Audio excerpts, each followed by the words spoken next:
guys, welcome to Connectra, a platform where we are uniting and uplifting all the businesses of the Jain community. I'm thrilled to have a very special guest with us, Ashna, the powerhouse behind Soft Skills with Ashna. She is known for transforming the way people communicate, build confidence, and present themselves professionally. Today, we'll be diving into her journey, her expertise, and practical insights on mastering soft skills. So let's get started. Are you ready? Sure. Yeah, so much many on my hand because there are like 140,000 weddings to attend. But guys, we're doing our job and we're doing it all good. So let's get into Connectra and let's just go for it. Yeah. Okay. Ashna, so what got you into soft skills in the first place? Was it passion or did life push you into it? Honestly, it was a bit of both. Life doesn't give you opportunities just to the smartest people, it gives to the best communicator. And then passion kicked me, which helped me to teach people and change their lives. So, was there any particular moment when you thought that, yes, this is what I want to dedicate myself to? So there was a point where one student came to me and told me that my teaching not only helped him improve, but also changed his life. That was the moment where it helped me, make me and change my focus towards soft skills. So tell us about the first time you realized, communication was more than just words. Tell us about soft skills.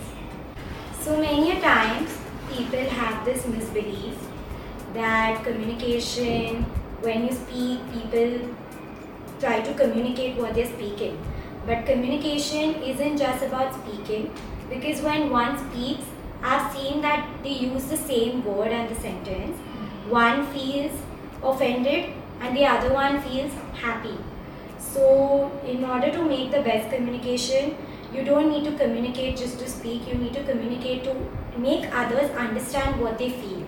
Because soft skill helps you translate words into actions. So what is the one soft skill you believe has the most significant impact on the career growth and why? Emotional intelligence is a very important soft skill because when you understand your emotions and the way other people react, you are able to then help people identify with their networking, their influencing, their leadership, their conflict growth. So these kind of things is a very important soft skills in career growth. Also for students who are applying for interviews also when they go for interviews, so they just memorize answers and all. So they need to polish interview skills, so that's when it will help them grow. So what are some common mistakes people make in professional communications and how can we avoid them? Common mistakes which people make in professionalism is listening skills. So people don't want to understand what others speak, they want to instantly react. So the more you understand, and that's how you're going to respond. So learn to speak with clarity and not with urgency. Professionalism is wrapped up in confidence. So what's the common challenge professionals face during interviews and how can one prepare for this challenge? Interviewing skills is really one of the most important skills. Soft skill, I think all the soft skills can't be compensated because each and every soft skill is really important. And one of the challenges that professionals face while they're going for an interview is they not learn what they have to speak in front of the interviewer. And they just share their stories. But they don't actually share in the interviewer their achievements, the numbers, their failures, or what they're actually going to be doing, what they want to contribute to the company, what are the job tasks, duties, responsibilities, what they have worked on, what are their strengths, what are their weaknesses. So those kind of things can actually impress the employers.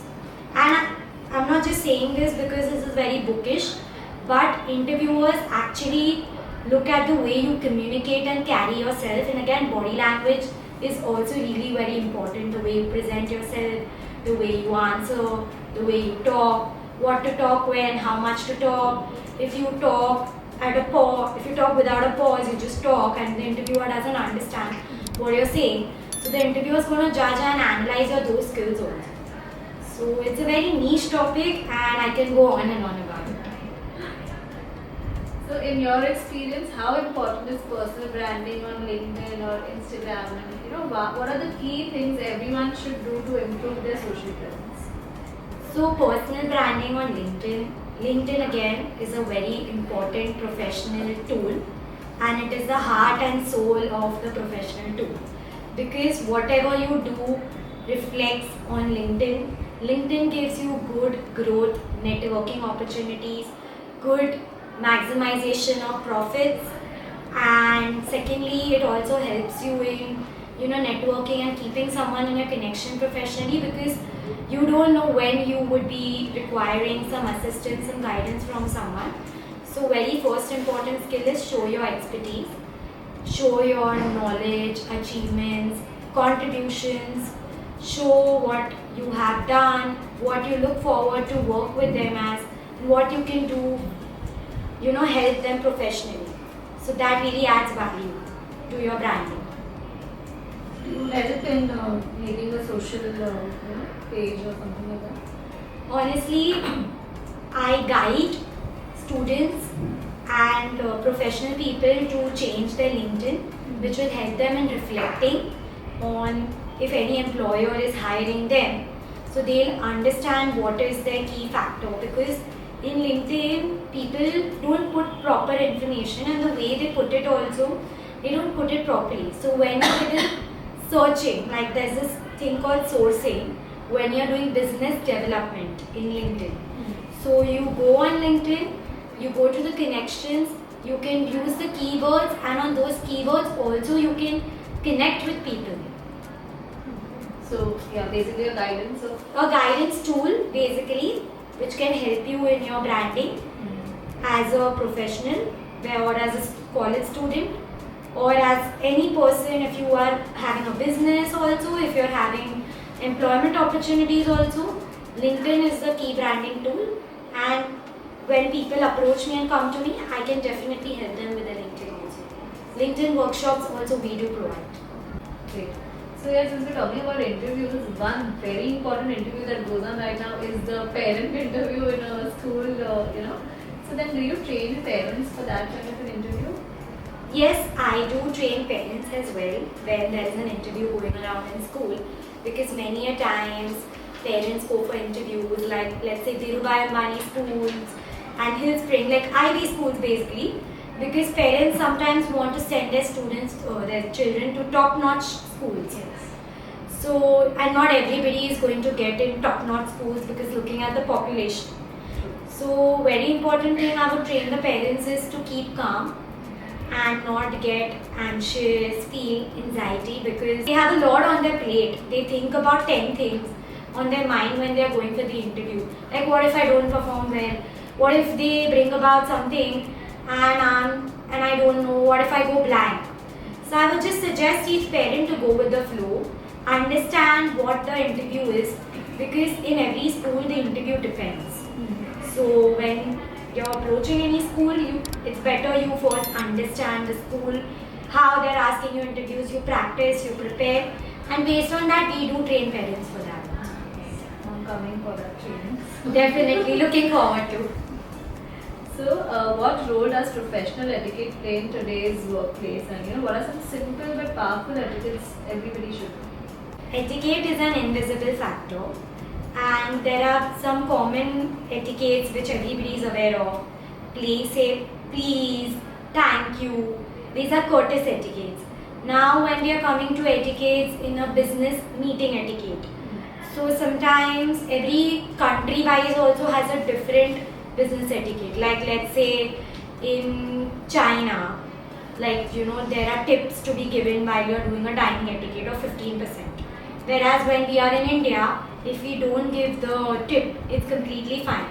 And when there is a business dining etiquette happening, everybody is not supposed to leave until the first person leaves. So that's how in China they do. So different country wise also they have different etiquettes, and dining etiquettes are done on that basis. Now when we come to professional etiquettes, when there is again business meetings, you're supposed to be on time, be punctual, be respectful of someone else's time and value their time, because time management again is a very important soft skill, and if you're not on time, again it just reflects and shows what kind of a person you are.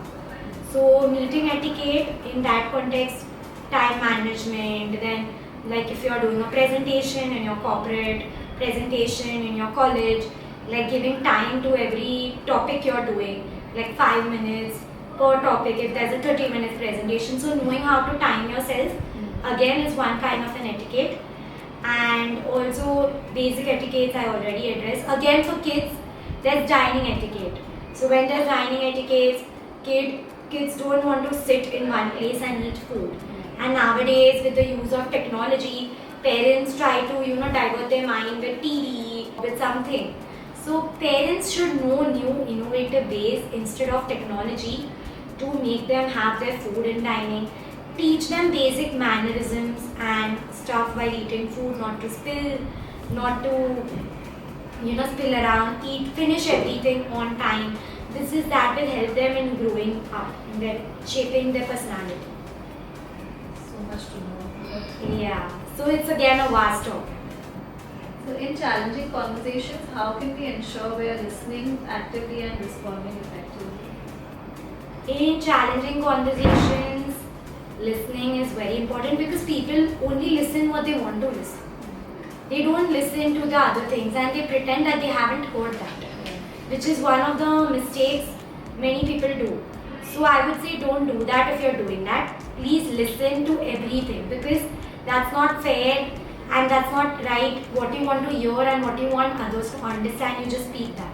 So listen properly and actively, because only when you listen actively, even in your meetings or things like that, will help you gain your attention span, it will help you gain promotions, it will also help you perform better academically. So it will play a very important role. So you teach everyone from kids to college students to professionals. What made you want to work with such a wide age range? So working with such a wide range just gives you a lot of people to expand and grow yourself with, and also look at all the areas and see what is working out the best.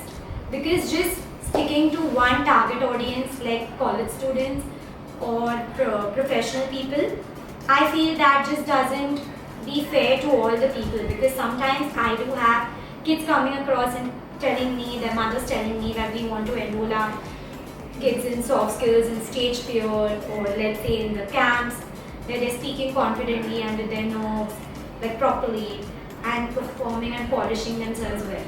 So I feel giving fair opportunity to everyone has only helped me grow and build a vast audience, and it cannot just help me stick to one particular audience, because tomorrow in the future anybody can come to you from anywhere. So sticking to one particular audience just makes you restrict in one particular field, and then tomorrow if you want to grow yourself, and just even visiting corporates and going like companies and training the employers together, that can also be a very impactful. What soft skills matter in a time where everybody is talking about AI and hard skills? Why do you think soft skills are important? Soft skills are really important because we are humans, and that can't be automated. And technology can't automate empathy and communication, because I believe empathy is something when you learn to put yourself in others' shoes. And again, communication is when you have a face-to-face interaction with someone, you learn to understand and respond and see what they're speaking, how they're speaking. So that helps and happens only when the person is around. So Ashna, I have a little complete the sentence for you. Sure. Tell us what you think, but the first thought only, okay? No time thinking extra. Yeah, alright. Okay. So tell us, to become fluent in English, it is important to Speak regularly and listen to native speakers. Native speakers, by which I mean read books. and watch shows also. Yeah, shows also. Thank you. Confidence comes from Confidence comes from preparation, self-trust, and mindset and time limits. on LinkedIn. People forget that Add visibility and value.